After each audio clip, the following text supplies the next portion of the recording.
My name is Dominic Akadema. I'm originally from Ghana, that is West Africa. I migrated to Norway with my mom and my kid brother in 1989 at the age of 9 years old. And we've been living in Norway since then in the districts of Drammen. One of my first experiences in Norway was believing that everybody in Norway smoked, because we came in December 1989, and obviously this was during winter. So when we came and we got off the airplane, we got out of the airport, and you know, when you're breathing in the snow or in the winter time, you see your breath, right? So I mistakenly took that for smoke. So I thought the whole country was smoking, right? So it took a little while before my dad, that came to meet us at the airport, told me, you know, if you breathe quite hard yourself, you see that you also kind of smoke, right? So couple of environmental changes, a few surprises when we came to Norway. But yeah, all in all, quite a great experience coming to Norway. I started at elementary school, which you call barneskole, right? My age group were now going in grade 4. But because I came in December in the middle of the school year, I had to go with the age group below me. At that time, when you started grade 4, you also started learning English. And although I could speak English from Ghana, they weren't too sure about my standard. So they put me in the lower class, so I went with the class below me. So that's right. If you're familiar with Drammen, we were living in Bragnes, so I went to Bragnes Elementary School. Bragnes is, well, I think is commonly known as the more popular area in Drammen. And I went to a school where, you know, there were kids at my school that had rich parents, they were well-to-do and stuff. Whereas we came as, you know, newly refugees, you know, struggle a little bit. My parents used to clothe me and my brother in second-hand clothings, and they would often also buy clothing that were, you know, a size or 2 bigger than our physical size, because then we could grow into it, right? This led to us being picked on a lot at school, right? The kids were bullying us, they mocked the clothes we were wearing, they mocked the food we ate, they mocked the way we spoke. That was my first experience in how blatantly it was made that, you know, we are different. We don't look like the kids at our school. When you start senior high, you're supposed to choose the direction you want your career to progress towards, right? At that point, I wanted to do mechanics, right? Working with automobiles. I had a dream to, you know, fix cars. I'm enthusiastic when it comes to cars, loves cars. But I had an uncle in Oslo who was a mechanic, and he sat me down, told me, you know what, you might do that, but you're probably going to be able to hold a job like that for maybe 2 decades before your back start hurting, you know, and other issues, right? Both him and my dad both motivated me and inspired me to look into IT. Internet was becoming readily available for the general public. We had internet at home. I knew how to use it. I knew how to navigate around and find information, download music and stuff like that. So I let myself to be convinced by them. So when I started senior high school, I then made sure I progressed towards the IT perspective of things. I did electronic, and then I did electronics before doing computer at my last year at senior high. I did what is called yrkesfag, which means my course did not put me through a lot of mathematics, physics, chemics, and all this what you call the realfag. So I had to, when I wanted to do higher education, I had to have points for these subjects as well. So I did what was called förkurs för ingenjörer because I wanted to go engineering within computers or computer science. Being able to do that, I had to do mathematics and all these things. So my first year at the university, I did mathematics, physics, all these science subjects in one whole year. When I passed that first year, then I started the engineering course in itself, which is a bachelor program of 3 years. I did all of this in Oslo. I started in a school called the Poorest Högskola. By the time I graduated, they had changed their name to Norges Informationsteknologiska Högskola. I finished my education in 2004. I started working as a consultant within IT as an employee at consultancy companies, right?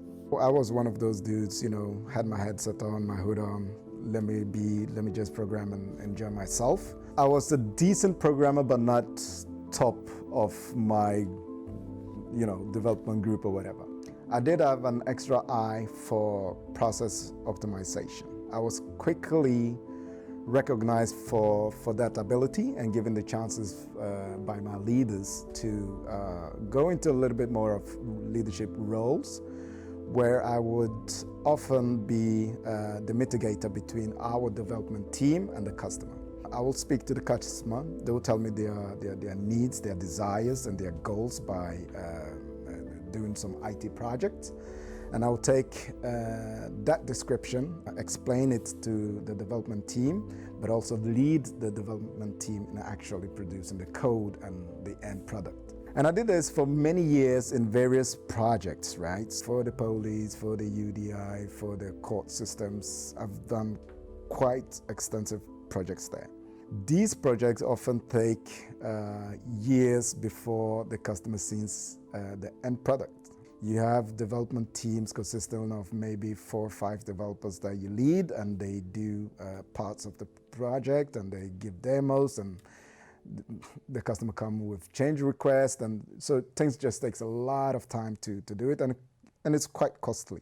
So after leading projects like this for so many years, I finally got to the stage where I thought, I'm getting a little bit fed up of not seeing results quicker.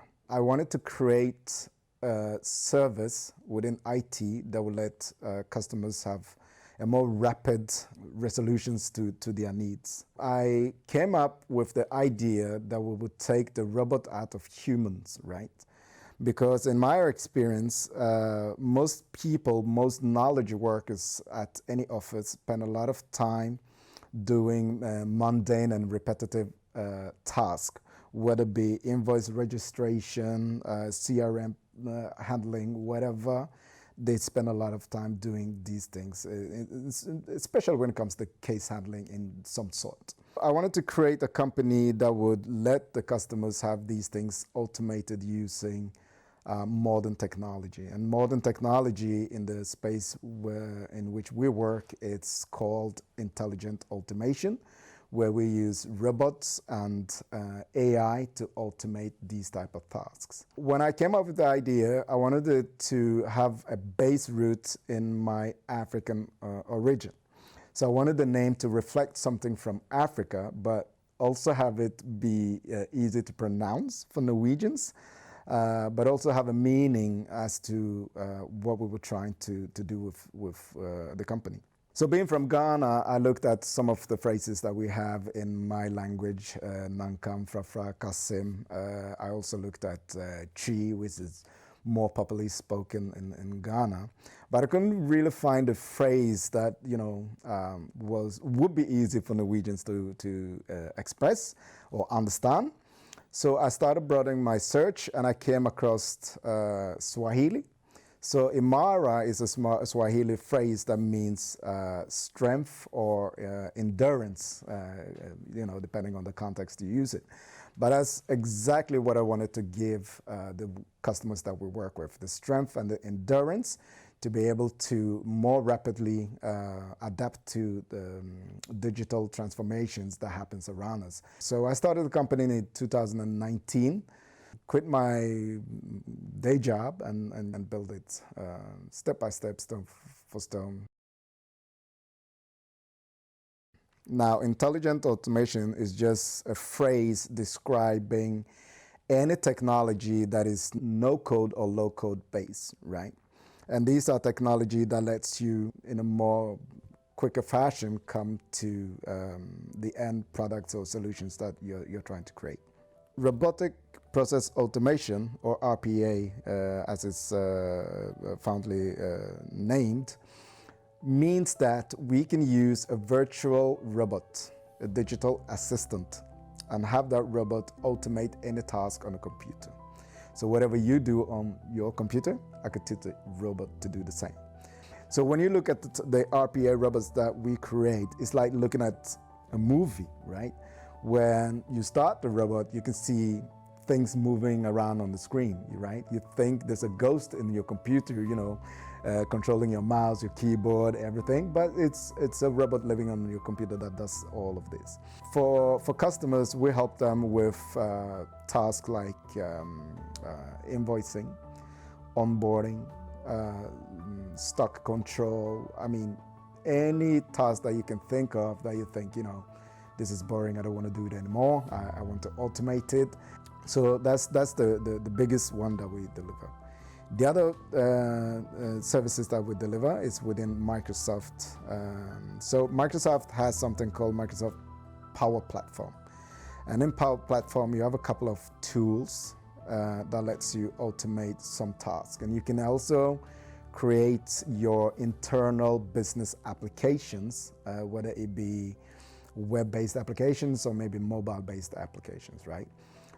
So you can then utilize your existing Microsoft licenses that you pay for and utilize these tools to build things that are perhaps too expensive to buy commercial off the shelf or too expensive to integrate with your other systems. Then we come in and we make sure that these solutions that we create are custom fitted for your specific needs, right? Customers within construction, right? So we have a customer that has an application, a mobile app from us, where they use this as a checklist.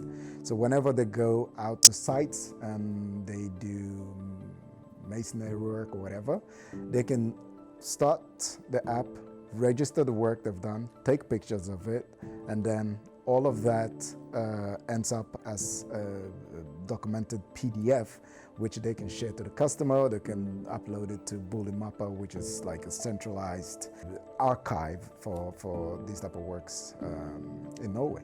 So this is how we use these things. And then the last service that we render is within artificial intelligence and then machine learning, right? So we have machine learning engineers that are able to create algorithms that would do predictive analysis, if you want.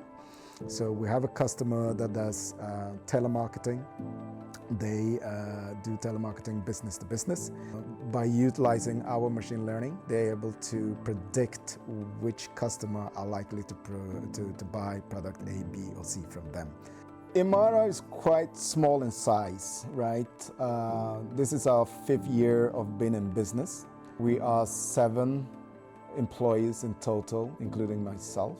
We're based in Drammen, which means we're about an hour outside of Oslo, where the majority of our customers reside.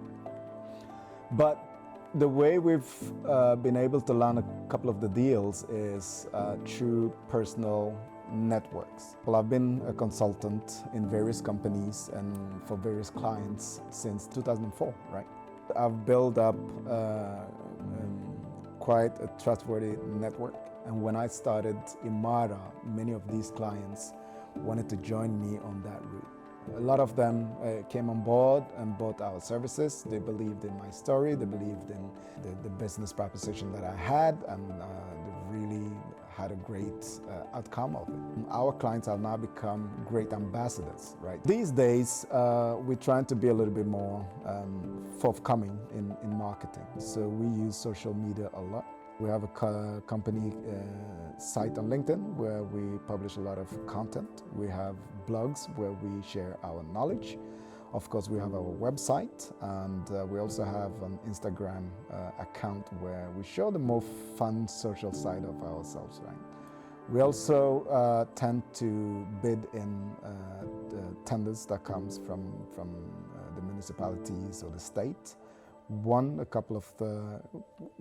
won quite a few of them. So these are, of course, quite secure collaborations and projects, and keeps us going.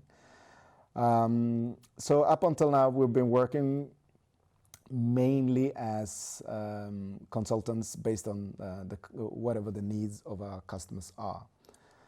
But these days, with the experience and the knowledge we've gathered these last 4 years, we're now trying to broaden our portfolio a little bit. So we now have a little bit of focus on building ready-to-use services within all 3 of the services that we create, right? Quite a new business model for us, but yeah, thankfully it looks like it's going to work out. So we'll see.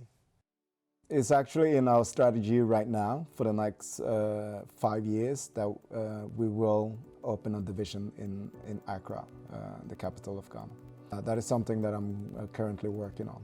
Accra is very exciting when it comes to IT right now. It's quite a hub, it's a lot going on in Accra. You have a lot of the major players use Accra as their base to reach out to the region of West Africa. It's a personal dream of mine to create something in Ghana. I feel that is my way of giving back to my origin and what created me. It's a collective responsibility to Imara as a company. So this is something that all the employees have been presented with, and everybody's on board. So I've given them a presentation about Ghana. I've given them a presentation about my upbringing in Ghana, things I experienced, how it was for me to come to Norway, and what drives me to create Imara, and what drives me to push on forward, and why I feel it's important for us to take some sort of social responsibility along our way to also create jobs and opportunities where we can. And so definitely going to Africa, no doubt. We are quite a diverse group of people from all parts of the world. I think we actually cover all continents. Well, not Oceania, but it's a good present. 2 women in the group. One is a project leader, the other is a developer. And then I have one that does business development. He's more into the sales parts of things. The rest of them are also developers, right? I think our environment in Imara, I would describe it as open. When you create a company, is defining what is going to be your core values. And seeing how I started this company by myself, I already knew from the beginning that I was going to build a team. Imara is going to consist and exist irregardless of Dominic, right? So I didn't want Imara to be associated with Dominic. I didn't want to be the one that put too much in place. I wanted it to be a team effort. Today we are an open, enthusiastic gang. We love to help each other. We have slogans like we will succeed together, we will fail together, we will always learn together, right? So in every efforts of whatever we do it as a team. So we lean on each other, we depend on each other to be able to impress our customers and keep on delivering, but also challenging each other to learn more stuff, share knowledge internally with ourselves. And we're quite a social gang too. As a leader, I want to focus on the people that I have in my group and empower them to be as independent as possible. Of course, also help them with the interactions and intersections between them so that they can collaborate more smoothly without me always having to be there to take the last decisions. In every economic aspects we've made money from the get-go. We don't have any investors. It's only me and my partner. Now, I'm not a millionaire yet, but working towards that. But the thing is, success to me is, I've been blessed to have the opportunity to start the company. And I've been blessed to, have a team on board that believes and shares my vision for where we are going. In that way, in that manner, I would say we're successful. We are in competition with the bigger actors in Norway, right? And very often we come out as the winners in these type of competitions with them. And I think that is because we are very dedicated in what we do. IT is quite a big spectrum. We've clearly defined that in that ocean of IT services, this is what Imara is going to be the best in Norway at. And I would proclaim that we are already best in Norway when it comes to intelligent automation. It's hard to, predict where is Imara in 5, 10. I struggle to see Imara 6 months from now. But I do have visions, I do have dreams. Creating presence in Ghana is definitely one of them. It's not important to me that Imara has to be 100 men strong. I just want to create a team that are enthusiastic about what we're doing, that fight every day for their colleagues, and that continuously do everything in their power to always gain knowledge. Of course, I started Imara with my children in mind as well. I have 2 boys, aged 16 and 17. It's a burning desire in me to make sure that whatever dreams I have for my life, I do my best to live them out. I want my children to see that anything in this world is possible as long as you have the passion for it and you're able to, you're willing to sacrifice, not being as social as you may wish you were all the time. This type of things comes with a lot of sacrifice. But the upside, whether it be financially successful or not, the travel through it all, the way you groom yourself as a person, the lessons you learn, the leadership capabilities that you get to experience, these are values that I wish they take from me. Imara, I would say it's because of my children. I enjoy the travel of it, but I really, really want to show my children that, even though you have a foreign background, you have a darker skin, also in Norway, you can make it if you're bold enough. Imara wouldn't come into existence if I didn't have mentors that tutored me. When I decided to start Imara, I wanted to start it with a Norwegian guy that I was working with, ethnically Norwegian guy. Now, this guy is brilliant in his domain, but if I'm to be honest, some of my fear was starting Imara solely by myself, being a black man in Norway. Because there's no doubt in my mind that when it comes to the things that I'm doing in Imara, I am the best in Norway. But would I be able to convince potential clients to give me the chance to have a meeting with them? Would they open the doors for me to even begin to tell them what I can do, what I know, right? This was a fear in me. It took a while to get over that fear, Because being a consultant for all these years, I've had a couple of meetings where you come into the room and you can just pinpoint whoever in that room is going to make it hard for you to get your point across. In all my career, wherever I'm given the chance to work for a client, I come correct. I do my research, I do whatever I can to be able to answer any questions that they have. So when I was starting Imara, that was the first time I really felt the lack of confidence in myself to start the company. Anybody in my life that knows me knows I'm a confident guy, but that really broke me down. So I had two good friends that, served as my mentors in that period. They listened to me. They mentored me. I think in those sessions we learned a lot from each other, right? Because they've seen me, especially one of them, he's one of my best friends, right? He's seen me as a brother throughout our upbringing.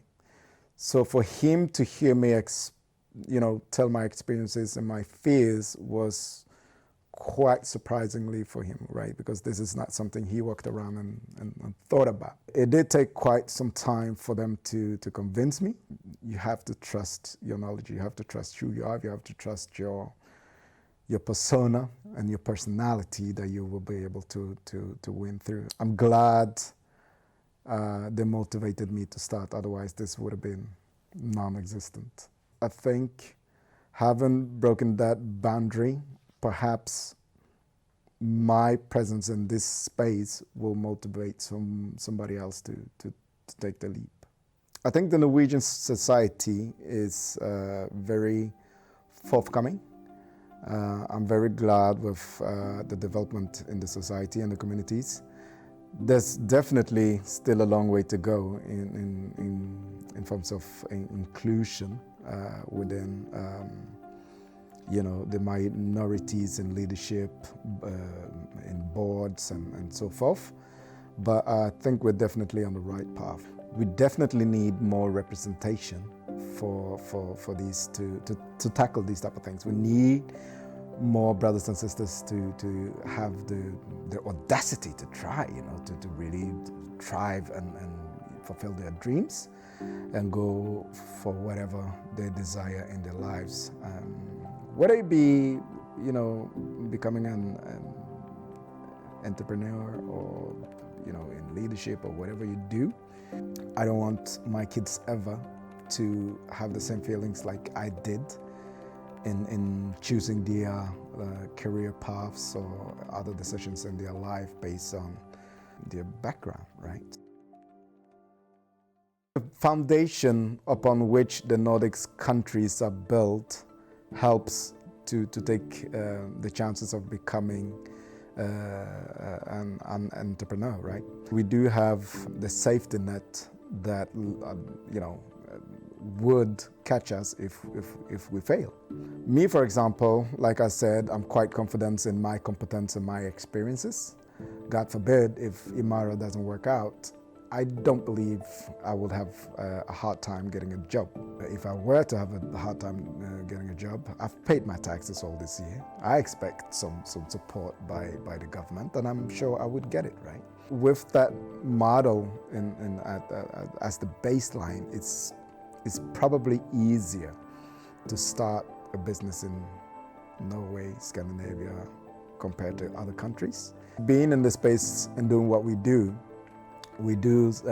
self-medicate, so we do automate our own internal businesses or processes as well.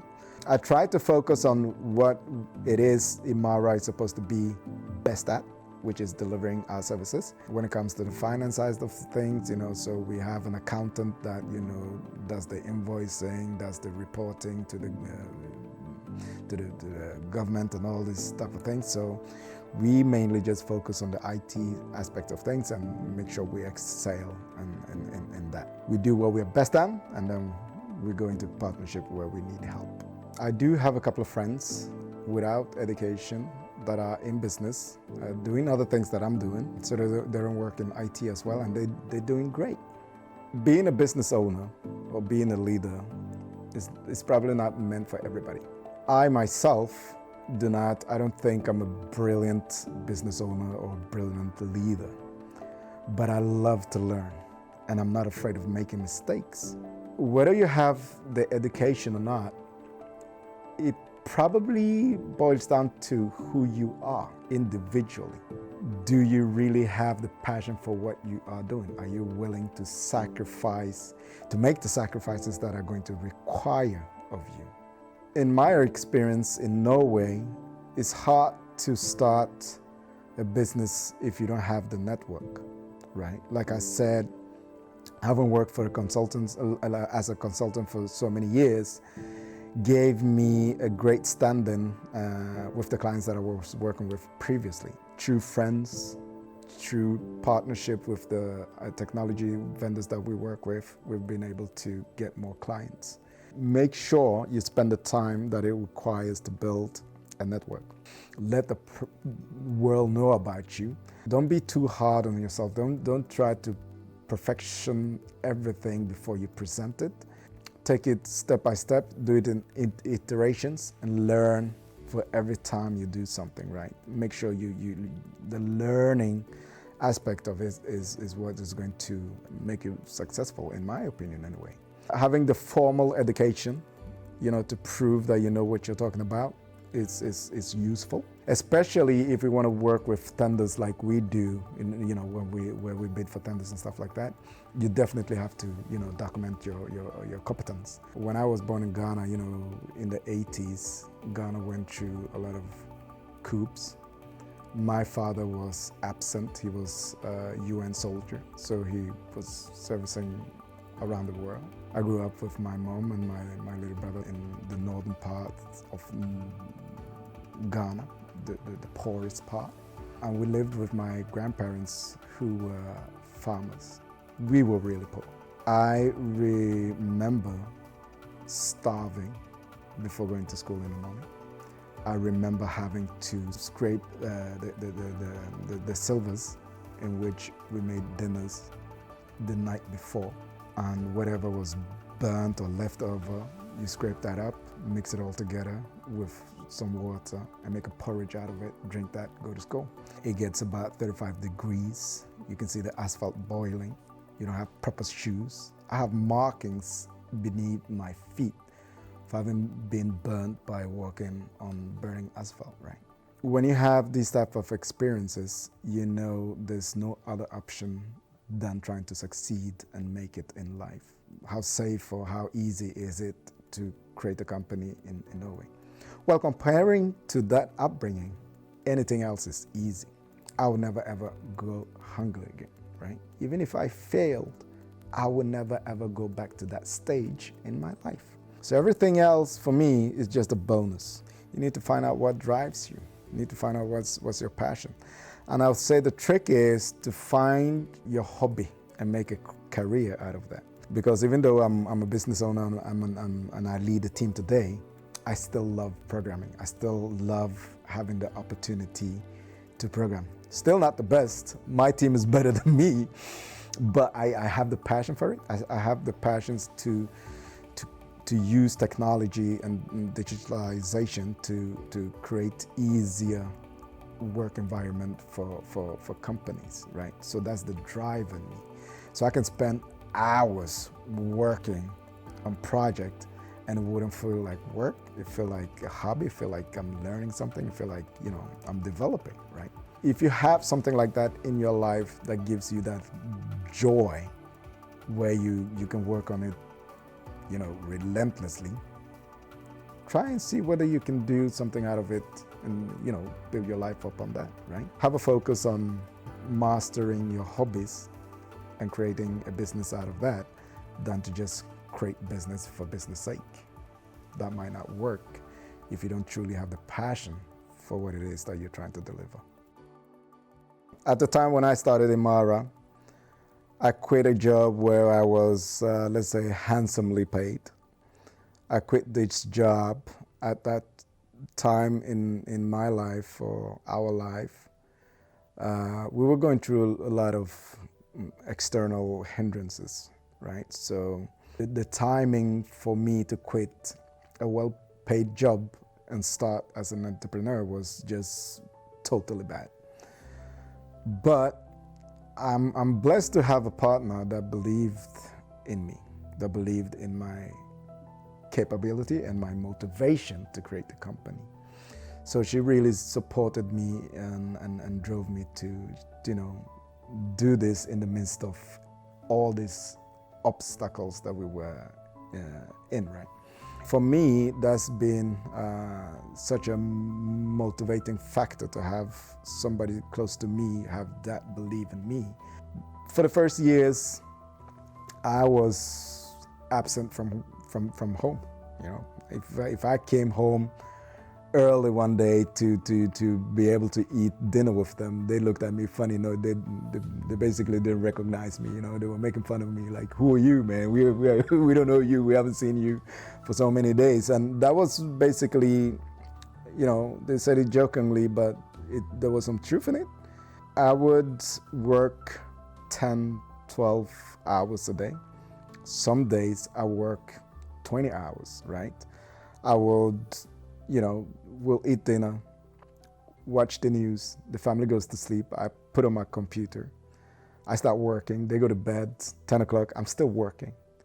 She wakes up 5:30 to get ready for work, I'm still grinding, you know? And I'll do that, sleep maybe an hour, shower, you know, get ready, go to the office, continue grinding. So this is what I'm talking about when I say sacrifice, right? You have to be able to really go into the depths of what it is you're trying to create, and really, when push comes to shove, you shove. you really shove. In Norway, that, you know, half of the companies fail after 1 year, and then, you know, just exponentially failure in the next 4 or 5 years. There's a lot to read in that, but I do believe that some of them give up too easily, too quickly. You know, for me, there's no other option than to have this work. I have too many people that, you know, look up to me to have this work. There are many people in my life I would like to prove to that it can work, and I definitely need to do this for myself as well. The key word is passion. If you have the passion, you really have the endurance to go the route. The river in Drummond was used as a means of transporting timber back in the days, right? Known for a lot of factories doing a lot of productions, right? And they still are today. So there's a great environment for business in Drummond, especially if you want to work within IT or administrative services or things like this. There's a lot of opportunities in Drummond. But it all boils down to network again, right? You need to know people, you need to get into the right network and connect with people, and then, you know, slowly but surely make yourself known to the environment. Have the passion, do the work, you know. Many people will give you well-meant advices, but at the end of the day, you have to be willing to do the work, and you have to be willing to listen. You know, try to you know, associate yourself with the people that are in the realm to where you want to be. Right? Try to have that mentorship around you. Like I said, my mentors are some of my friends. Some of them are former leaders that I had. Some of them are professors that I have. So I try to, you know, broaden my perspective and gather information and advices, and then vet out what is best for me. Sometimes I make the right decisions and it goes great, but I've surely made a couple of bad decisions as well, and it went left. But like I said, pick yourself up, dust yourself off, learn from it, keep going.